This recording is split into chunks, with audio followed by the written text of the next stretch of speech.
Hi everybody, Kevin Hillstrom here, and we're going to try a few things over the next couple months with video to explain some of the concepts involved in what I call merchandise dynamics.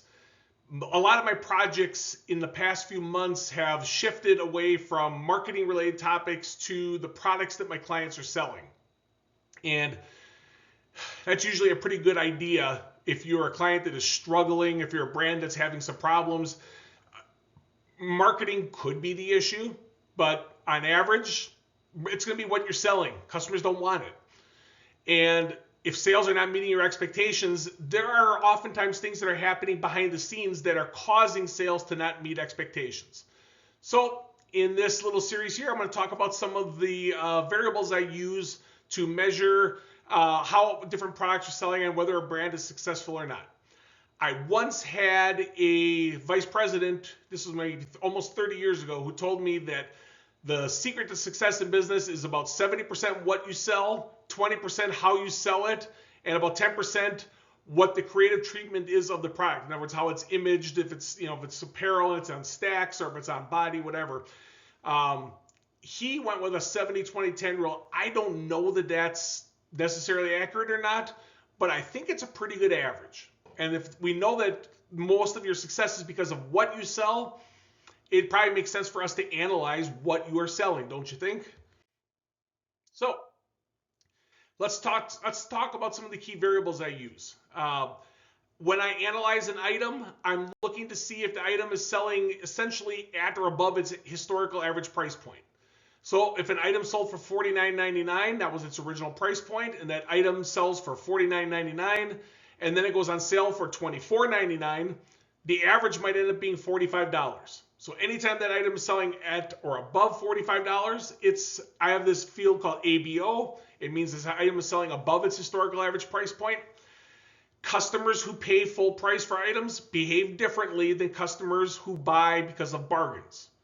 Wherever possible, you want customers who are willing to pay full price for what you have to offer. And if you run a business where customers are always going to have to be incentivized in some way, or you have to have a discount, or you have to gamify the situation to get that customer to buy, you are dependent on a group of customers who are going to be willing to go to the next brand to get a better deal. If they're willing to come to you and pay full price, it means they want what you sell. So this is usually a leading indicator for me of how successful a brand is. I also code whether the item is selling below its historical average price point. So this then helps me see how the discount-centric shoppers behave, and I can tell pretty quickly that those customers have different behavior downstream, and therefore, if an item is causing customers to behave differently downstream, we may want to not feature that item in our marketing activities and instead use marketing to attract the customers who are willing to pay a lot of money. I also like to look at whether an item is new in the past year or not. So if you introduce an item in March of 2024, for the next 12 months, that item I classify as new. Once that item is no longer new, that item becomes an existing item.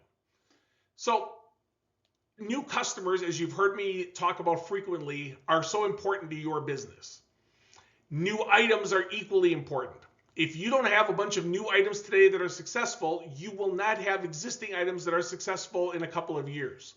So all of your new merchandising efforts today lead to success in a couple of years. So new merchandising and new items are critically important. You have to have enough of them to be successful, and they have to perform well enough to eventually replace your other good items.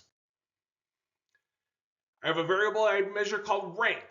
So for every day in the database, I rank order all the item sales from top to bottom.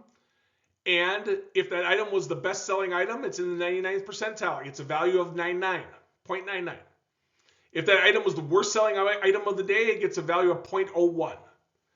So on average, there are certain customers who like to buy the items that perform well. And there are other customers who like to hunt and peck and find some of the obscure items. So every business is different. But in general, there's going to be a pattern between good customers and new customers, and people who are buying items that sell well and people who buy items that are not performing well.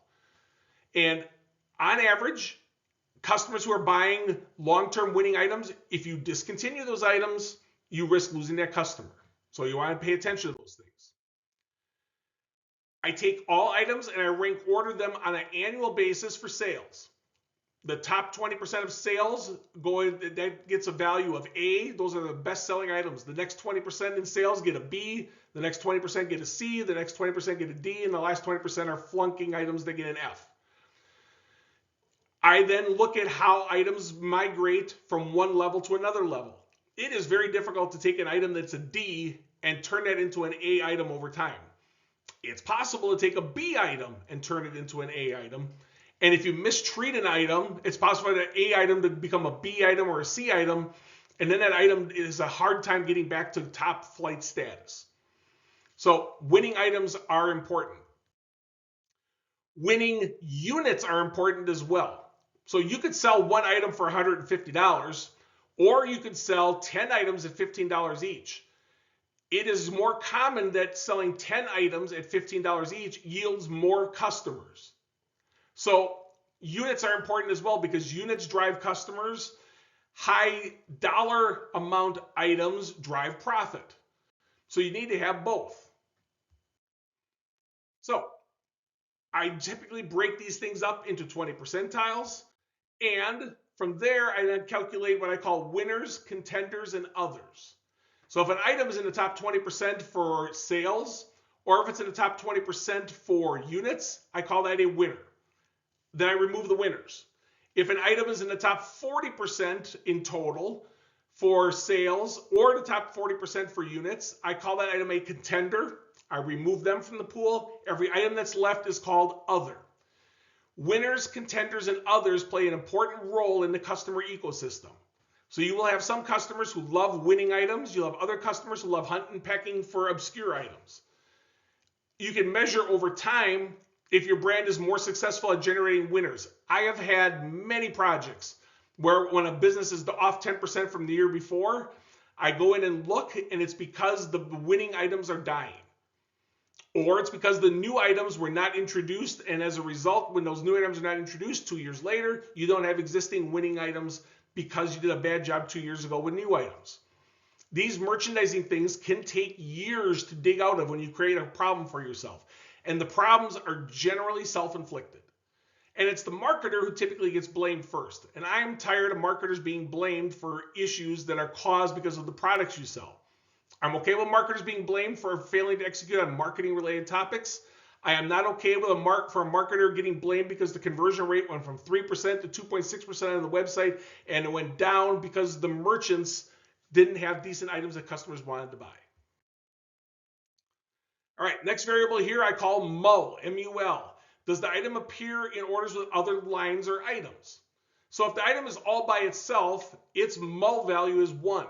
If there were 3 separate items in the order, the MUL value is 3. So therefore it's the customer is buying multiple lines. I then convert this at an order level so that all the items in that order have a MUL of 1. So if there were multiple lines in that item, every one of those items for that order gets coded as 1. If the item appeared all by itself in an order, its MUL value, multiple line value, is 0. So I then look at items that tend to cluster around orders with multiple lines in it. Those orders generate customers who tend to be more valuable. Therefore, the item is playing a role in causing customers to become more valuable. Muck. Instead of looking at multiple lines, we look at multiple categories. A customer could buy 3 shirts, so that's going to be a multiple line order. It's not going to be a multiple category order or muck. So it'll have a value of 1 for multiple lines, a value of 0 for multiple categories. Customers who buy items that appear in orders of multiple categories tend to be more valuable. So we want to encourage in our marketing efforts selling items that either cause a customer to buy multiple lines or multiple categories within an order. Does that make sense? These are things we don't typically look at, but these are all these little things that when added up cause a customer to be 20% more valuable. And instead of having to give a discount to cause the customer to spend more, why don't we focus on all the little details?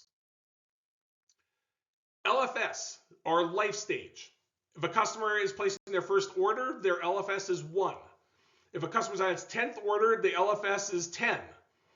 I then translate that to the items purchased in that order, and then I average up for every item where the customer was in a life stage when that customer on average bought that item. Some items sell to the very best customers. Some items sell to new customers. So knowing where in the customer life cycle an item appears helps you from a marketing standpoint to leverage the marketing of that item. So in other words, maybe in Google you're willing to pay for certain terms because those terms align with items that are early in the customer life cycle. And therefore you're attracting new customers. So this tends to be a pretty important variable. CV, time to get nerdy for just a moment. CV is called the coefficient of variation in statistics. For the purposes of my projects, I often call this stability. Let's say you had an item on the first day, it was in the top 3% of sales, so it gets a value of 0.97. Its rank is 0.97. The next day, it's in the top 3% of sales, its value is 0.97. The third day, it's in the top 5% for sales, its rank is 0.95. If I average that all out, it's 0.9567. I divide that by the fact there's very little variability there, and that item is stable. Meanwhile, I might have an item that's in the third percentile for sales, so it's a 0.97. That's its rank. The next day, it's at the 50th percentile. It gets a value of 0.5. The third day, it's in an email campaign. It goes back up to 0.97. The fourth day, without email campaign support, it's back down to 0.5. That item has an average that's probably about 0.735 or so for its rank. That's its average rank, but it's variable. It could jump up real high. It could fall to the middle of the pack. So this item does not have stability. On average, in my projects, customers that buy items that are stable in their performance tend to become customers who have better long-term value. That's not always the case, not for every client, but that's the general rule. So I measure for every item the CV or coefficient of variation for that item. And if the item is stable, I want to know that because that means that's going to be an item that's probably going to cause customers to have higher value. Price. This is a straightforward, easy variable to measure here. Was the item very expensive, average, low priced, or very low priced? Different price point categories yield customers with different values. Dev, or is the item developing over time, is an important variable as well. If a customer buys an item that's developing or growing in sales over time, those customers tend to be more valuable because those items are still going to exist next year and the customer will come back for them. Items that are dying when they are sold to customers, those items that are dying oftentimes are discontinued. And when you discontinue an item that a customer liked, the customer may not come back. So it becomes important to know if the item is developing or not. And if the item is developing, it typically aligns with customers who are also developing and becoming more valuable. So that becomes an important variable to measure. So that wraps up our presentation for today. Those are some of the high-level concepts, the key variables that I look at. In future videos, we'll go into some detail on some of these variables, and we'll start to talk about how they play a role in causing our customers to spend more. Some of our items help customers develop. Some of our items hurt customer development. We want to be able to measure what is happening and then be able to take action against it so that we are featuring in our marketing activities the items that help build customers with higher value. It does not mean that we are going to exclude all items for perpetuity. It does not mean that an item that stymies a customer is bad, but we don't have to feature it in our marketing activities. So we're going to do a couple more videos here about these topics. I'm testing out a video format. We're going to see how this works. Send me your feedback. Send me an email, kevinh@mindthedata.com, and let me know what you thought. So thank you, everybody. I appreciate you viewing this today.